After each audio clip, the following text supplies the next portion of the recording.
Welcome back. We're the Brothers Mahoney. This is Michael, And I'm James. and the episode titles for the upcoming season of Doctor Who have been released. So we thought it might be nice to do a little, I guess you could say, recap of the previous season and our thoughts on it, along with going over the episode titles that we now have access to. So we'll start off with the episode titles that we now know. As we've known for some time, there are going to be 8 episodes in this upcoming season, and it looks like the last 2 episodes are going to be a two-parter. So, pretty much the same layout as this previous season has been. Unfortunately, I Uh, still miss the time when we had like two parts a season. yeah, they could try to do a season 9 type thing and have most stories be two-parters. That was interesting. Well, I didn't really like that season much either, but That had to do more with the quality of the writing though than the layout. I mean, that's true. To start off with, we have the Robot Revolution, which is going to be written by Russell T. Davies. And I think we can probably both agree that that's a somewhat potentially uninspired title. It's so uninspired it makes me wonder if it's a sequel to Space Babies, which is, to be fair, a worse title, but the Robot Revolution is not terribly enticing, honestly. I guess to be fair, Tom Baker's first story was Robot, which wasn't exactly the best title to start off with. So it's possible that, as boring as the title might be, there might be something interesting there. I'm assuming this is going to be the episode we pick up Belinda, which, by the way, I'm not a fan of the name Belinda, but whatever. So I'm assuming she's going to be picked up here, but I don't know how much we know about Belinda. We've said before, and I'll say it again, we don't really follow stuff when it comes out like this, mostly on the whole. We don't really follow Doctor Who shit for all of this information. We just watch the source that comes out. So if we know anything more about Belinda, that's our wall and good, but we don't know it. All we've seen was the small trailer they released. And I don't believe that gave much information about Belinda. So I'm assuming this must be where she comes into things, just because with the way that the seasons have been set up, it kind of has to be where she does. Yeah, the only thing I really know about her is I'm assuming she's a nurse because I think that was in the trailer. No, see, that's more than I remembered. So next up we have Lux, and that's Lux, which yeah you can't really glean much. On a side note, on Twitter on the Doctor Who page, they did release little I don't know what you'd call them like title snippet picture thingies. Gifts. GIFs, yeah, that probably would make a lot more sense. Which seem to just like show the title and maybe some quote unquote inkling of what the episode or story might be. You can't really tell a lot from it. For this one, I think it shows like a diner with the name Lux, so maybe it takes place in the diner. You can have a battle episode. I mean, I suppose you could say diner. To me, it looks like a Las Vegas, a type of casino strip. Yeah, And I know it's raining, and it looks like takes place in the 50s. The cars do, maybe 70s. The cars do look older. yeah, and speaking of order, it's worth mentioning that my computer can't really handle having both Discord and Twitter up at the same time, so I might leave any further descriptions to James, since I literally don't have it up in front of me. So that can be one of your tasks for the day. And like the Robot Revolution, Lux is also going to be written by Russell T Davies. Third episode of the season looks like it's going to be The Wall, which is going to be written by Russell T Davies and Sharma Angel Wallfall, who I think you mentioned is a new name in Doctor Who. Yeah, almost none of the names besides Rusty Davies have any history in writing Doctor Who, at least for the Revival series. And Sama is one of those. The little snippet for this one shows basically what I presume is an underground base with a closing metal door. So maybe it's the follow-up based episode. Who knows? Episode 4, Lucky Day, which is going to be written by, and apologies for mispronunciation, Pete McTeague. I'm not quite sure how you pronounce it. I do know it's a name I recognize though. They're the person who wrote Kablam, so I already have voice. They also wrote Proxies as well. And the snippet for this one looks like it's probably going to involve Ruby Sunday and Unit as well.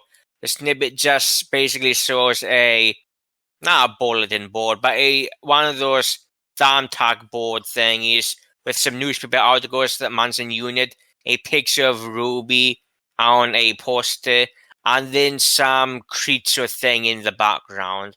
That might have been the With most striking part of those released gifts.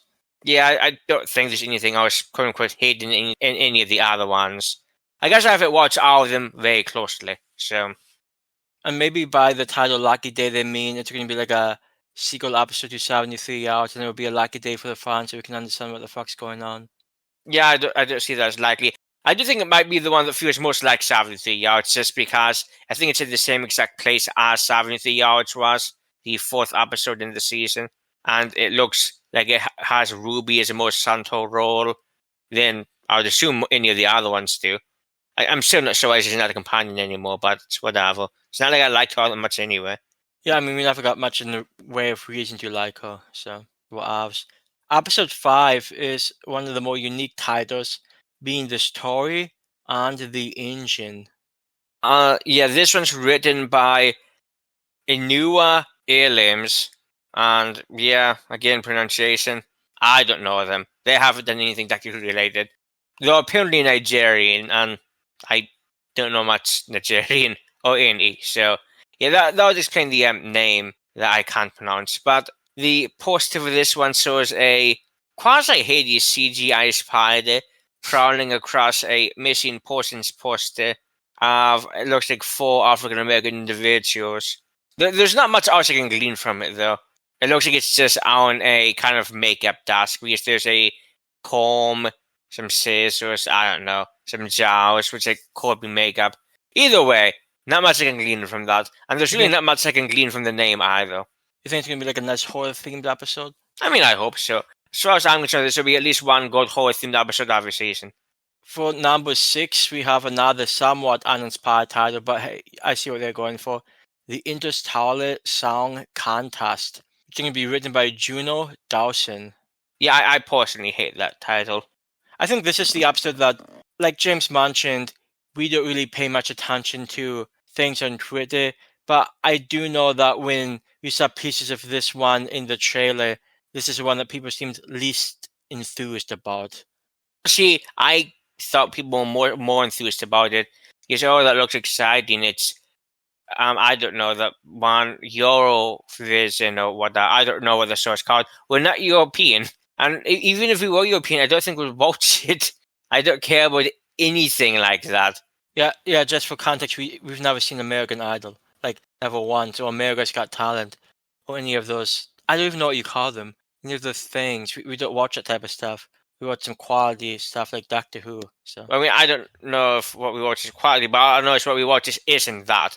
yeah, no, I just heard that some people saying it looked a bit tacky and they really don't want a Eurovision centric story. I mean, it all depends on how it's written and what goes down. It might be the best of the season. Like Dad and Babel was somewhat unassuming, but I think it was one of the stronger episodes of last season. So Yeah, it's always possible it could work out well. I mean, obviously, it just immediately brings to mind Bang Bang a Boom, which is a seventh Doctor audio, which we haven't listened to yet, and it's going to be a long time before we do.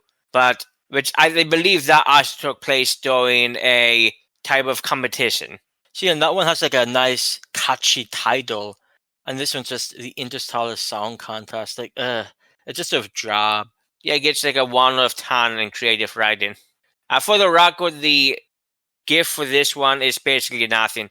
It just shows the logo for the Interstellar Song Contest popping up on a screen with confetti flying around it. So even the GIF is uninspired by the name. And then lastly, we have the two-parter that's going to finish up the season, Wish World and The Reality War, written by Russell T. Davies. And we also saw pieces, well, let me rephrase. I think we saw pieces of this one in the trailer. I forget what character it was, but when like reality is breaking down around them, I'm going to assume it comes from one of these. I don't even remember that, but that would make some sense. Maybe we should have watched that before making this video, but we watched it once or twice. That's all we need, I'm sure. Yeah, it's one of the most striking scenes. It actually reminded me of the trailer for the 60th anniversary specials, and that scene in which the toy maker was sort of above the doctor, holding him with strings like a marionette. It's just one of the most striking images, I think, of the trailer. And I just hope there's a story behind it that can back it up. I mean, there's been all types of theories about what could happen in this upcoming season. And I wonder how much of it's just I don't want to say cope because I don't like using that word, but just hope that this will be a far more cohesive and consistent season than the last one. Yeah, well, I mean, hopefully he's not filming Sex and Education anymore. Like, I don't know. Again, I don't watch that show. I know that Sudi Gatwa was in it, and they called it film basically 2 episodes of Doctor Who because of it. I would hope that he's in basically all of these. Like, Doctor Light episodes are fine, but you cannot have a Doctor Light episode in an 8 episode season. It Yeah, doesn't work that way. yeah. When you have such limited time to actually try to get a story across, you can't really fuck around with like, oh, let's do a battle episode following Rose dating a robot who has a revolution. You can't do that type of stuff, bro. Well, that's probably not going to be what happens. I do think the names are really interesting. Wish World and the Reality Wall. Wish World, the GIF is a clock-like thing that's just spinning with some energy forming above it. The Reality Wall GIF is showing a building just getting destroyed. And again, this rather heady CGI type of way, but it's interesting enough. So I do wonder if Rashidi Davis is going to be in these 2 episodes paying off. Well, I don't know if we would discuss this now, if we would discuss this later, but I wonder if this is going to be him paying off the Mrs. Flood character. Well, it's funny you mentioned it because I was about to bring that up. I would hope that she pops up at least once in this season before the payoff, just to sort of remind people, like, oh, hey, this is still a thing. Not that people necessarily need that reminder, but it would still be nice to see her before shit goes down, assuming shit actually goes down. Well, I mean, if there's something called the reality war, I would assume things happen that aren't for the benefit of all. It does make me wonder, I don't know, I'm just obviously she's a neighbor of Ruby. So that means Ruby would kind of have to hypothetically show up anytime Mrs. Flood does. Although I suppose maybe the doctor goes to Ruby's house, but she's not there, or the apartment or whatever. But then Mrs. Flood, then the doctor just runs into her and he talks to her for a little bit. That could happen. I don't know. That would be kind of fun. But well, it's important to know that Ruby is Mrs. Flood. I mean, I doubt it. But that would make Mrs. Flood even more uninteresting. But I don't know. I think there's at least promise, but there's promise with the Sutak thing. And then we saw how that ended. Yeah, the execution left quite a bit to be desired. That's one way you say it. It's a very kind way to say it. But I don't know, if they do pay off on the Mrs. Flood stuff and they make it actually good. I mean, they had that great line about how wanting to storm down the gates of heaven. Like, I thought that was a really cool line. But again, you have to be able to pay lines like that off. You can't just have cool lines. Unrelated, I wonder if the whole Mafadi thing is going to come up again. Because I know some people are saying it's just like a running joke, but if it really is only a running joke, then fuck off. Like, that would be interesting to me whatsoever. But if it actually gets some payoff, like the doctor's talking to someone and they drop gravity instead of Mavadi, which is some sort of indicator that maybe it's in a different reality, and he somehow crossed over. And there was a scene that looked suspicious in the trailer where it looked like the doctor is walking through a bubble. Could be a bubble between realities. I don't know. But something like that could actually be interesting and maybe give some merit to the whole Mavadi thing. But if it's just a running joke, and I really hope it's not, and maybe I'm being too hopeful, I hope there's like a plan behind it, because that would actually make the Mavadi thing almost worth it. It's just really hard for us to have faith in Rashidi Davis after the complete butchering. I don't even know the right word to phrase it. Like, it was the way that they ended Empire of Death, it was terrible. Like, I hated it. I really did. I think I gave the episode a 2, and I think you should have been happy to get a 2. Yeah, I don't know. You said that, I don't know if you rather, Sammy, but the whole theory about related to what you were just saying, maybe the doctor's been in another reality since. Yeah, so to give context, I think I was watching a video from popular YouTuber, Doctor Who YouTuber, Howell Holmes, and he, I think, was going over that theory in detail. I think it's like a 15, 60-minute video. Certainly interesting and worth a watch if you want to read more and learn more on it. And I think that theory in particular is like if the doctor finds out he's on the TV show. So it's not quite the same thing. But we do know that one, I don't know if it's technically an antagonist or if we know for sure it's an antagonist, but that one striking scene in which it shows like this cartoon figure leaning out of a movie theater screen. I mean, if that type of thing happens, I think it's supposed to be one of the early episodes. Yeah, I guess that would have to be Lux. Yeah, maybe the character's name is Lux. It could be some. That could be it. I mean, maybe again on the gift thing, Lux is the name of a building. Maybe it's just a theater or something. I don't know. To be fair, the Lux logo does have like a film thing above it. So I mean, besides Lux, I don't know. None of the others scream, "Hey, this is going to have this animated cartoon thingy." And I think you might remember there's even a sequence where it showed Ruby. Actually, it may have been Belinda. To be honest, I'm assuming it's probably Belinda, but who can remember this type of stuff? But it showed the Doctor and one of his companions becoming animated. So I would imagine that's going to take place in the same episode. I would assume so. I don't know how they would have this problem between two different episodes, unless it was deeply connected to the season finale. I do think it's an interesting idea, though, that, and I don't think it's going to go this way, but let's say, for instance, Avis Sans were to go regenerated into Tanit. It's just been the Toymega and or someone else in the Pantheon fucking with the Doctor's history, which is why this past couple of years have felt a lot more fantasy-esque. Like, even the singing goblins and whatever the fuck the Davos Code was, it just felt so strange. And if we get some type of in-universe explanation for that, that would be the bee's knees. I mean, all he needs to do is use the in-universe reason he had, which was the sound of the edge of the universe, but he didn't even really use that. I mean, as far as I'm concerned, maybe it came up later in Empire of Death, but I feel like it barely came up.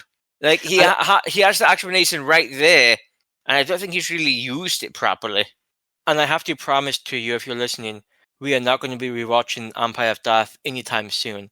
So if they did explain it, we're never going to know. I have re-listened to our discussions on last season just to get a kind of vibe from how we thought about it, because it has been a year and we haven't really rewatched almost any episode. We might have rewatched Boom once, but we haven't really well, I think I also rewatched the lads at Ruby Sunday. We have rewatched a couple of them, but mostly we haven't. And so I just wanted to get my vibes, and I seem pretty outraged during the Empire of Death one for good reason. And I make reference to the fact that Grasser didn't really use that, so I'm assuming he just didn't use it. So I'm hopefully past me was honest about that. I guess another question. Do you think any of these episodes might have Rogue coming back? I think it would be a mistake if they did.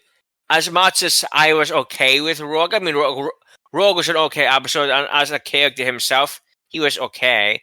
I think it would be a huge mistake to bring him back after just one season. Yeah, again, especially with only 8 episodes, there's not much time to fuck around with. If they were to bring him back, they can do it in maybe even 16 too soon. I'd say maybe 17. And last question, you think Clara and her TARDIS is coming back? I mean, I'm surprised they haven't been Adios. That Big Finish Grinch smile is coming back. I'm sure it is. But she's a pretty big actress, so maybe that's why there haven't been any Adios. Maybe when she's more destitute, she'll be willing to. Maybe that sounds probably terrible. I don't know how much Big Finish pays, but I'm assuming it's something. Well, I think there's also an extent that the people working at Big Finish have to really want to work on Big Finish too. Because the percentage of people who watch Doctor Who don't listen to any Big Finish has to be pretty high. I'm assuming, yeah, it's in the 70s, 80s range. Only a small amount of people would actually cross over from the show to either the books or Big Finish. Like probably the most hardcore fans, the fans who want more. Whereas I imagine if you're just in any other day casual viewer, like if you're one of the people, like in fact the numbers in front of me, yeah, about 6 million people came to watch Joy to the World when they aired. And I have to imagine most of those people probably aren't even necessarily Doctor Who fans. They're just watching a big thing during Christmas that came out. So sorry for them, bro. I mean, I guess according to, I'm assuming you're looking at the Wikipedia thing, and these are, for the record, just UK viewers, and I don't really know how they distinguish those from. I guess they don't look at Disney Plus. They must look at the. I don't remember what app it's released down.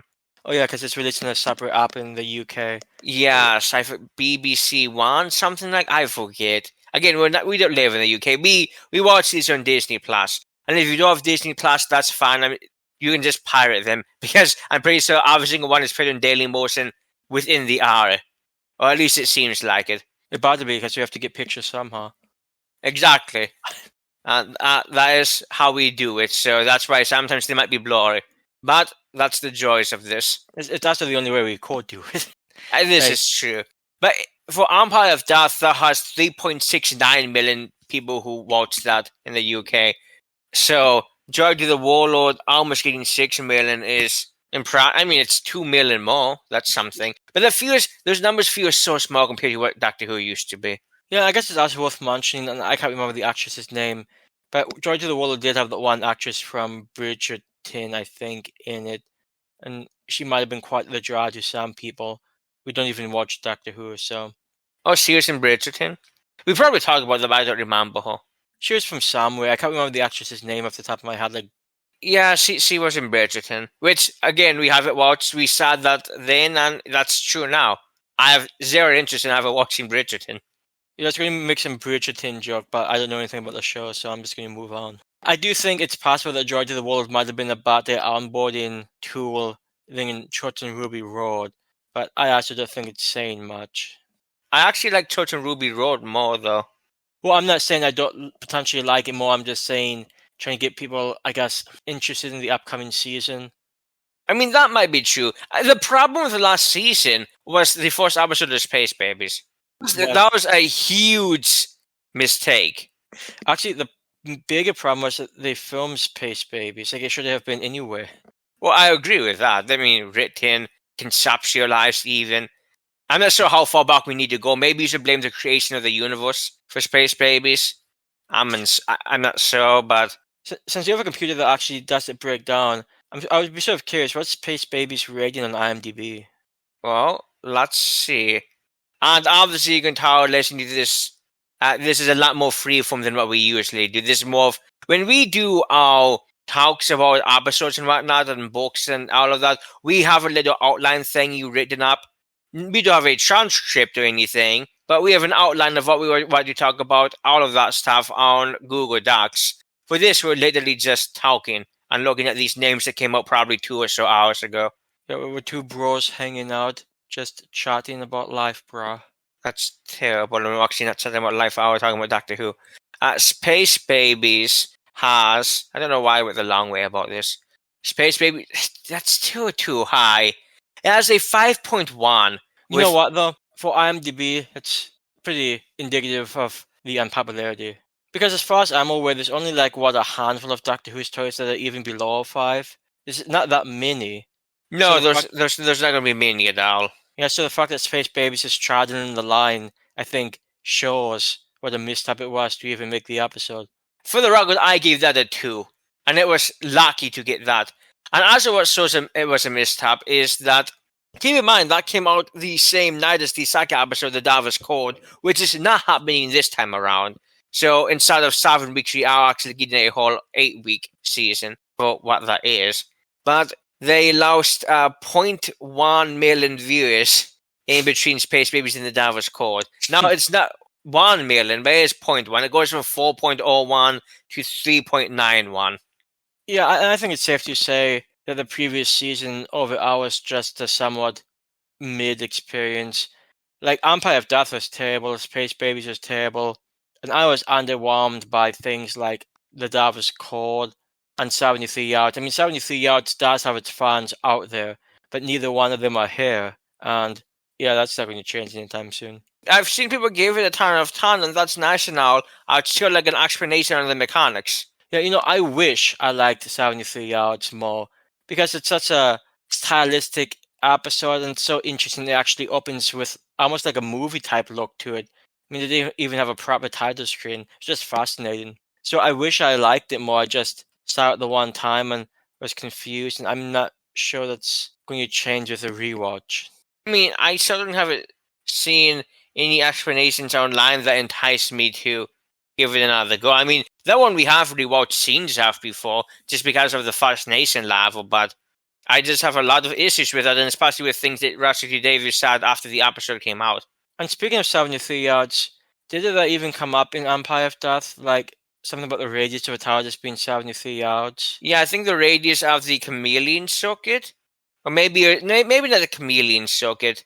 No, it was the, I forget what it was called. The thing that they introduced in the end of season 3, where the Doctor Pratt gave everybody watches not watches, a piece of the TARDIS, so they would be able to walk around unobserved. I forget what that was called.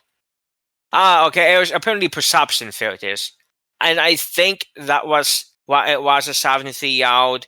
He didn't say 73 yards. I think he said in another measurement, and then Ruby came in and said, "Oh, that's about 73 yards," which actually came up with the camera. I don't know. There are things there, but they haven't tied it together yet. Yeah, that's what I was going to go for. Like, have they actually tied any of that stuff together, explained any of that? I don't think they have. So, that would be nice.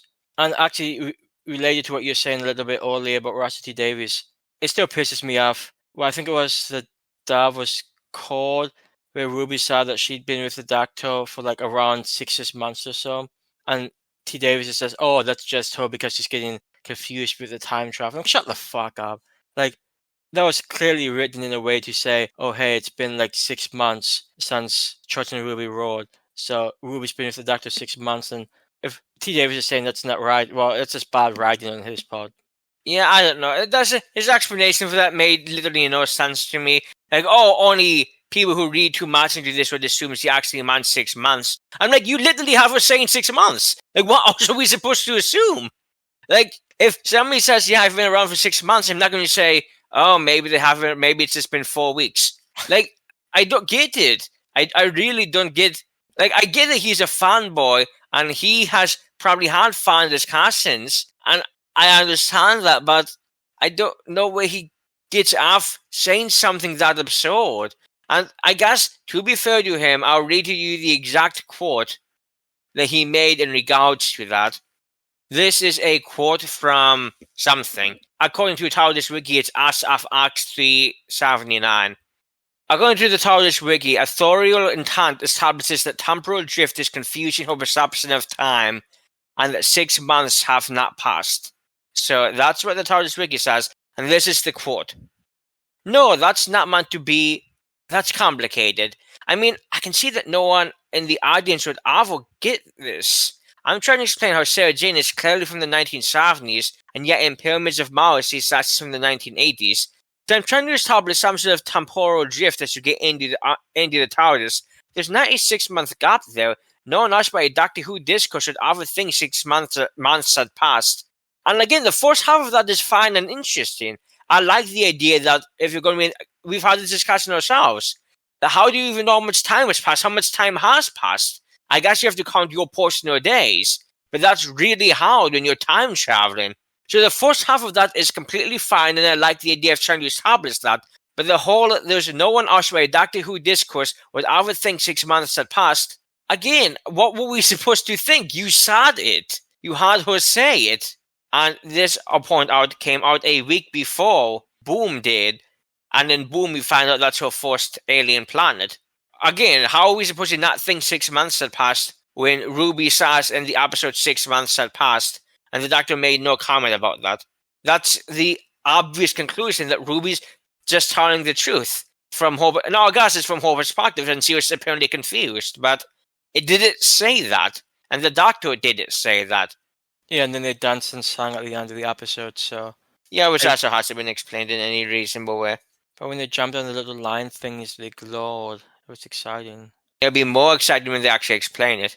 Well, there's always a twist in the end, and maybe the twist is coming up at the end of this season, I guess to try to give a bow tie to this, I really hope Russell Davies does something more than he did last season, and something more would be basically anything, because I just call it Stan, the absurd reveal that Ruby's mother's only important somehow because people thought she was important. I still don't really understand it on a conceptual level. It doesn't seem to make any sense. It doesn't make any sense to me. I don't get it. Just the power of belief, and because you did it, I don't get it. And I know there are some people who liked the ending, but the episode has maybe not as low as space reviews, but it doesn't have the best ratings on IMDb. In fact, I can just say right now that the episode has, and for the record, the fact that IMDb has split the 2023 passers from the rest of the series and counts as a new series is stupid. As far as I'm concerned, if you're going to split the original 60 series from the Reviver series, fine, I guess. But it is so stupid to split the 2023 Passers from the prior Reviver series. That makes no sense. I really do hate that. Oh, for the record, Wild Blue Yonder and the Jaeger are actually rated the same at an 8.2. That's surprising. It's very surprising because I know the Jaeger is kind of a mess. So I'll easily give. I mean, I gave Wild Blue Yonder a 9. So, I mean, that's fine. But I gave the Jaeger a 7. Even that might be more than it deserves. I just like the toy maker a lot. But yeah, Empire of Death has a 6.5, which out of everything since these passers is the third lowest rated one. The lowest rated is Space Babies with a 5.1, and then the Davos Code with a 6.1, followed by Empire of Death with a 6.5. I'm actually surprised Empire of Death is higher than the Davos Code, to be honest. No, I'm not a Davos Code fan, but I know it has its fans, so the fact that a widely criticized finale is higher rated than the Davos Code strikes me as odd. I don't know, yeah, that's strange, but the episode had pros and cons, mostly cons, but there were some good things about it. Yeah, and just, I guess, to finish things off, I'm hopeful that this next season will be at least a little more consistent. Maybe we'll answer more questions. Maybe Mrs. Flood will turn out to be Susan, and Susan will turn out to be Ruby, and Ruby will turn out to be like a frog or something. I don't know. So go back to being the alien thing we saw in Space Babies. Oh, fuck that. See, that's something I really don't need in my life. I hated that as well. Maybe the universe shifted ever since that moment. That could almost be interesting. I don't think it's true. Yeah, but the only problem is it wouldn't really explain why Tanit came back as the yeah, but Doctor. Rusty Davis is never going to explain it. His explanation was because he needed to find a home, which is the most garbage explanation I've ever heard. But I think Rusty Davis has been getting good at giving garbage explanations in the last few seasons. I will say, when it comes to this next season, I'm most interested in like the 3 episodes: Lucky Days, Tori and the Ancient, and then the Interstellar Song Contest. Mainly because it's 3 episodes in a row that aren't written by Russell T Davies. Like, usually they might be spread out a little more, but that's 3 in a row that he did it right. So I'm sort of interested in that little section right there to see how things go. Yeah, I think I'll be most interested in the Wow, the Story and the Ancient, and the season finale, the 2-parter. Just because I'm really interested to see what that is, if it relates to some master plan of Mrs. Flood. I mean, if he does actually get to do a season 16, and I know that he's been writing one, but I don't know if it's actually been officialized that yes, it's going to happen. He might already push the Mrs. Flood stuff back, but until you can officialize that, I don't think you can actually really do that. You kind of have to bring it up during the time that you know you have, instead of time you might have. Imagine if Mrs. Flood was just left as a dangling thread. That would be terrible. Although, maybe it'll be better than what Russell Davis has in mind. But yeah, if Big Finish takes it over, gets the actress, Anita Dabb, I think her name is Anita Dabson. Something yeah, like Anita Dabson. And yeah, maybe Big Finish can get their hands on her and actually do an actual story behind Mrs. Flood. Like, take it away from the BBC and give it to Big Finish. Well, that's not going to happen. I do know my memories of the trailer. Basically, everybody from last season is coming back. Rose is coming back. Maul is coming back. Kate is coming back. I never remember her name. Even, I think the one in the wheelchair is coming back, which is good because that means there's no more. What was his name? Gibson? The kid. Yeah, I know. Morris. Was it Morris? Yeah, Morris. That's it. I can't remember the name of the wheelchair lady. Was it Sheila? Like, that doesn't quite sound right. Surely, maybe. No, but I think Shirley's the name of the actress. That's the worst part because I think I made that mistake before. It doesn't really matter because she popped up in this Star Beast, and it's pretty much the last time she did anything interesting. Well, she was, remember, She Can Walk, there's conspiracy. So she did show up in the gaggle, but yeah, she hasn't really done anything to really warrant her existence. I mean, that's true for so many things last season. I don't know if this is confirmed or not. I think even the actress who played Susan Trad is coming back. And I don't know what her role is going to be. I guess she might be working for Unit 2. Yeah, did they offer her a job at Unit in some capacity? And if there's going to be a Unit episode, Lucky Day, I think it was, then maybe she'll pop up there. But I wouldn't think she'd have a lot to do with the main theme of the season. I wouldn't think so. I guess I don't know the main... Well, I guess we do know one of the things you haven't mentioned at all. It seems like Belinda is an unwilling companion to the Doctor, and actually wants to get home, and the Doctor's trying to get to her home, but I guess is unable to. It's been a while since we've seen a companion who actually doesn't want to travel. Hey, It's a nice change of pace. do Yash, Ryan, and Graham not count? They don't, because, yeah, they were almost killed by the 13th Doctor, but they didn't really say anything. They never once said anything about it. Just, hey, 2 moons, man, and hey, we're on an alien planet, or the 2 moons give it away. That was such a garbage episode. I thought it was such a garbage Tanya. People liked it, and you like what you like, but I also get you dislike what I like, and the entire 13th Doctor era was absolute garbage. Yeah, see, Ryan probably would be the worst companion if he didn't have Dan. Yeah, Dan was terrible. I don't even like thinking about him because then it just reminds me of him, and that's where things go downhill. His entire personality is that he was a scouse, and that really was it. Yeah, it was. It was something. So I think, I don't know. I guess Ruby's talking about it than Dan, but maybe even Dan and Mulcair did it. I don't know. It gets really hard. But hopefully Belinda is a good companion. I don't really like reusing an actress a season after they appeared, but to be fair, they did the same thing with Amy. So, and more to the point, it's going to be an in-universe reason, apparently. No, it might be a complete shit reason, but at least there's probably going to be a reason. Yeah, I don't know if that's a positive or a negative, but it's something to keep in mind anyway. I'm actually surprised they mentioned the fact that Capaldi's face was also seen in Fires of Pompeii, to be honest. They sort of mentioned those in Touchwood at Children of Earth, but I'm not sure if I've seen that yet. Yeah, I was going to be reading some things up about it later. But oh, no, you're not. But yeah, that's been our discussion on these episode titles on potential expectations for the upcoming season, along with just a little recap of why the last season was not the bee's knees. It's like the ants ain't ghost, bruh. That's not going to catch on whatsoever, bruh. Well, I don't think ants have anchors, and I don't think bees really have knees, but I guess I don't study insects, so what do I know? So yeah, we will, of course, be posting our discussions on each of these episodes as soon as possible after the episodes come out. It's going to be probably at least 3-ish days before we can actually get our discussions out. But we'll try to do it, follow up on a week-by-week basis. So yeah, it should be fun. And yeah, hopefully you guys enjoy the episodes. Hopefully you come by for discussions about them. And yeah, hopefully this season's better than the last season. So yeah, if you want to reach out to us on Twitter, you can do so. We're at Brothers Mahoney. We'll leave a comment down below about your potential expectations. And yeah, let's hope things go better. But thanks for spending your time with us. This has been Michael. And I've been James. And you've been enjoying the Brothers Mahoney.